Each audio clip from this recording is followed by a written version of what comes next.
సుమన్ టీవీలో మీ business promotions కోసం ఈ కింది నెంబర్ను సంప్రదించగలరు.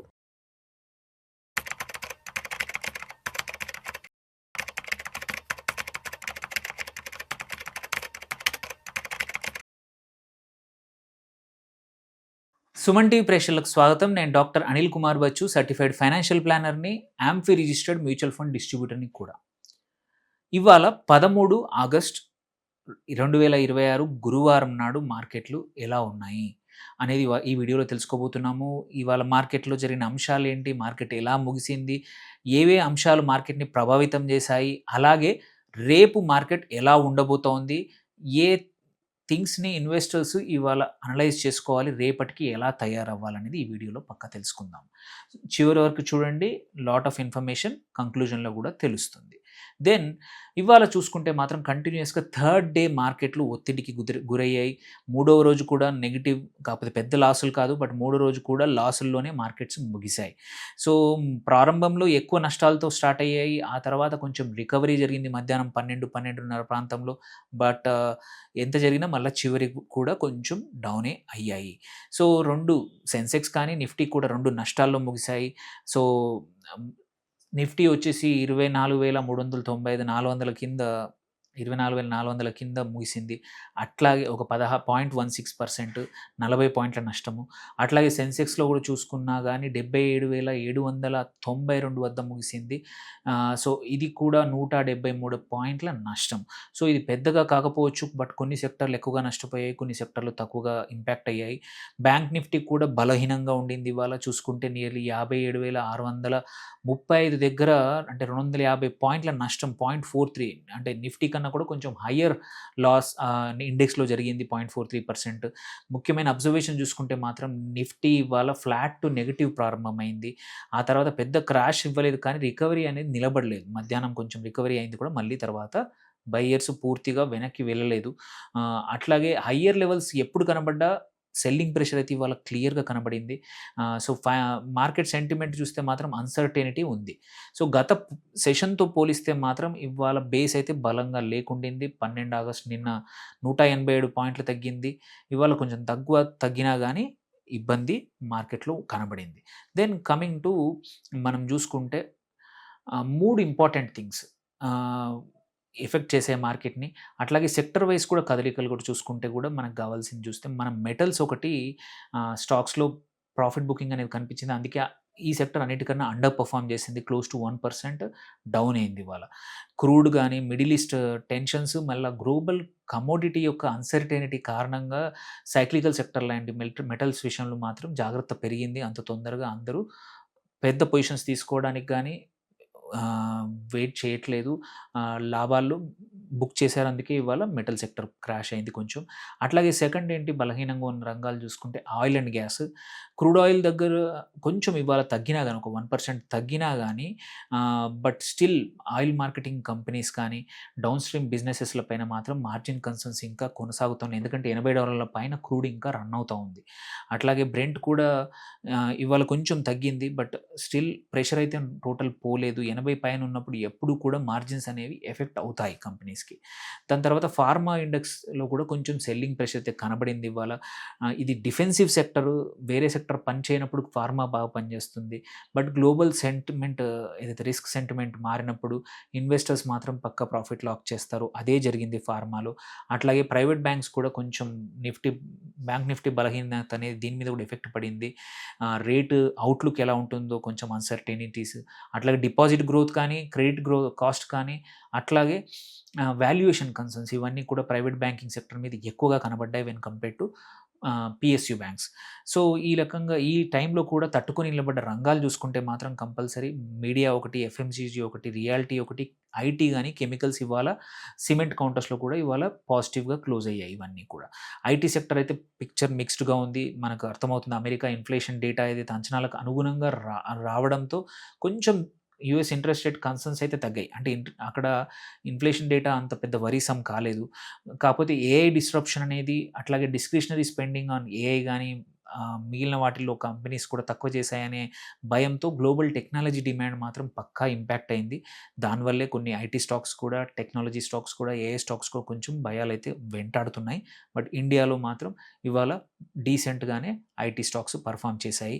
అట్లాగే రియల్ ఎస్టేట్ కౌంటర్‌లో కూడా ఏందంటే సెలెక్టివ్ బయింగ్ అనేది జరిగింది ఇవాళ. హైదరాబాద్, ముంబై, బెంగుళూరు వంటి మహానగరాల్లో ఏందంటే రియల్ ఎస్టేట్ మార్కెట్ పైన ఇంట్రెస్ట్ రేట్స్, అఫోర్డబిలిటీ వీటన్నిటి మీద డిస్కషన్ జరుగుతున్నాయి. కొంచెం హైప్ ఉండింది కాబట్టి ఇవాళ అది బెటర్‌గానే పర్ఫార్మ్ చేసింది.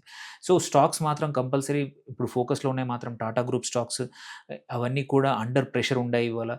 నిన్న ఏదైతే ఎన్ చంద్రశేఖరన్ ఎవరైతే వాళ్ళ టాటా సన్స్ చైర్మన్ ఉన్నాడో ఆయన పదవి నుంచి కంటిన్యూ చేయట్లేదు ఫిబ్రవరి తర్వాత, నెక్స్ట్ ఇయర్ తర్వాత అనే న్యూస్ మాత్రం వాటి స్టాక్స్ మీద స్ట్రాంగ్‌గా కనబడింది. నియర్లీ 80,000 కోట్ల వరకు కూడా మార్కెట్ క్యాప్ హిట్ అయింది ఈ గ్రూప్ కంపెనీస్‌లో.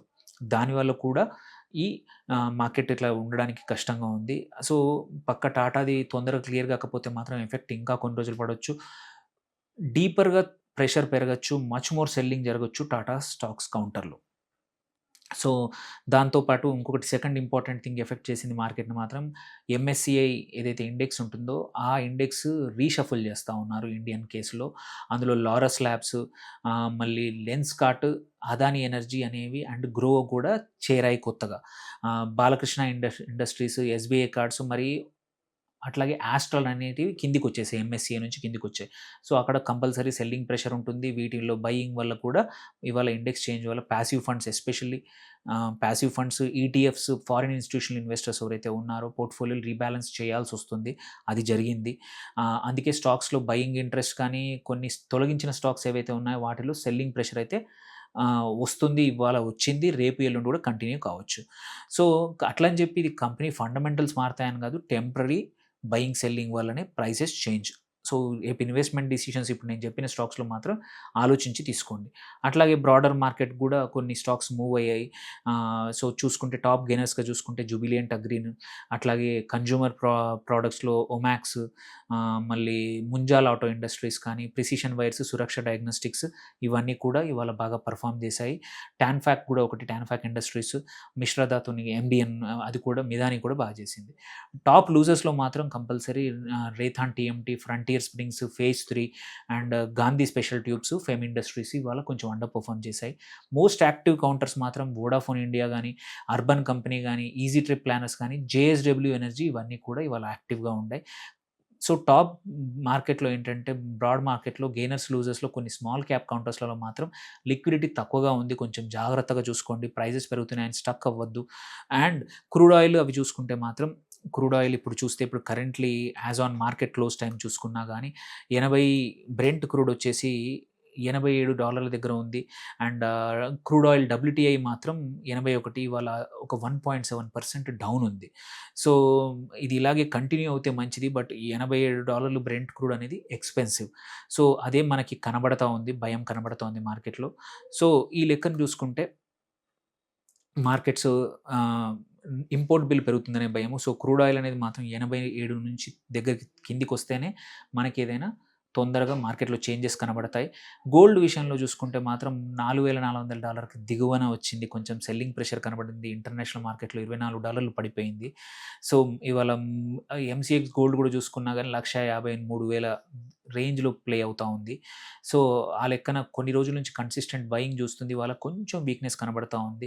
బట్ లాంగ్ టర్మ్‌లో మాత్రం ఇక్కడి నుంచి కొంచెం next mid to long term probably 2, 3 నెలల్లో మాత్రం 1.60 కూడా దాటే అవకాశం గోల్డ్‌కి క్లియర్‌గా కనబడతా ఉంది. సో, ఇది ఇవాళటి మార్కెట్ అప్డేట్. రేపటికి కూడా ఒకటేంటంటే మాత్రం రేపటి మార్కెట్ నిర్ణయించే 3 కొన్ని కీలక అంశాలు క్విక్‌గా మెన్షన్ చేస్తాను. ఒకటి బ్రెంట్ క్రూడ్ ఆయిల్ 90 దాటిందంటే మాత్రం మార్కెట్‌కి ఇబ్బంది. బట్ సో ఫార్ 1.7% డౌన్ ఉంది. సో, ఈ రేంజ్‌లో 85-87 మధ్యలో రేంజ్‌లో ఉంటే మాత్రం మార్కెట్స్ రేపు పాజిటివ్‌గా క్లోజ్ అవ్వచ్చు వీకెండ్ 3 రోజుల్లో నెగెటివ్ తర్వాత. అట్లాగే మిడిల్ ఈస్ట్, యూఎస్ సంబంధాలపై ఇంకా కొత్త హెడ్‌లైన్ ఏమైనా వస్తుందా? యూజువల్లీ వీకెండ్ రాగానే కొత్త హెడ్‌లైన్స్ వస్తున్నాయి. ఏమైనా క్లారిటీ వస్తుందా? అట్లాగే టాటా గ్రూప్ స్టాక్స్‌లో ఇంకా సెల్లింగ్ జరుగుతుందా? అనేది ఒక క్వెషన్ రేపు. అట్లాగే ఎఫ్ఐ యాక్టివిటీ ఎట్లా ఉంది? రూపు మూవ్‌మెంట్ ఎలా ఉందనేది కూడా వెరీ ఇంపార్టెంట్. ఎఫ్ఐఐస్ నిన్న చూసుకుంటే దేవర్ నిన్న యెస్టర్‌డే నెట్ సెల్లర్స్ ఉండే 1,000 కోట్లు అండ్ మన డిఐ మాత్రం 5,840 కోట్ల నెట్ బయింగ్ చేశారు. అదే డే బిఫోర్ ఎస్టర్డే చూసుకుంటే ఎఫ్ఐఎస్ వర్ నెట్ బయర్స్. సో హోప్ఫుల్లీ మళ్ళీ బయింగ్ సిచ్యువేషన్ ఇవాళ ఉండుంటే మాత్రం రేపు మార్కెట్స్ పాజిటివ్గా రియాక్ట్ అవుతాయి. అండ్ లాస్ట్ ఇంపార్టెంట్ ఏంటంటే నిఫ్టీ 24,300 క్రాస్ చేయకపోతే, ఆ సపోర్ట్ దగ్గర స్ట్రాంగ్గా ఉంటే మాత్రం మార్కెట్స్కి ఇబ్బంది ఉండదు. సో ఇమ్మీడియట్ రెసిస్టెన్స్ మాత్రం 24,435 దగ్గర పైన ఉంది. కింద సపోర్ట్ మాత్రం 24,200 దగ్గర చాలా స్ట్రాంగ్గా ఉంది. So let us see market రేపు షార్ట్ కవరింగ్ చేస్తుందా, చేసి 24,450 దగ్గరికి వెళ్తుందా అనేది చూద్దాం రేపు. అట్లా బ్యాంక్ నిఫ్టీ కూడా చూసుకుంటే నియర్ సమ్ సపోర్ట్ మాత్రం 58,000 నుంచి 58,200 దగ్గర రెసిస్టెన్స్ కనబడతా ఉంది. 57,500 నియర్ టర్మ్ సపోర్ట్ కనబడతా ఉంది. సో 3 సినారియోలు చూడొచ్చు రేపు. మోస్ట్ ప్రాబబ్లీ నా కేసులో మాత్రం న్యూట్రల్ నుంచి పాజిటివ్ వెళ్ళొచ్చు, నెగిటివ్ వెళ్ళకపోవచ్చు వీకెండ్లో.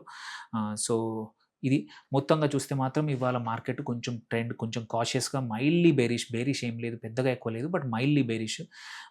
కాకపోతే అన్కంట్రోల్డ్ ప్యానిక్ సెల్లింగ్ అయితే జరగలేదు మార్కెట్లో, అంత భయం అయితే ఇంకా లేదు. సో ఇన్వెస్టర్స్ రేపు కొన్ని మేజర్గా ఏం జరుగుతున్నాయో చూసుకొని at the end of the day fundamentals strong ఉన్న క్వాలిటీ కంపెనీస్లో ఇన్వెస్ట్ చేస్తే ఎప్పుడు ఇబ్బందులు రావనేది మాత్రం నేను ఎప్పుడు చెప్పేదే, ఇప్పుడు కూడా అదే చెప్తున్నాను. మీకు ఏమైనా క్వశ్చన్స్ ఉంటే పోస్ట్ చేయండి, ఈ వీడియో నలుగురికి షేర్ చేయండి. Thank you for watching. Signing out, doctor Anil Kumar Bachu.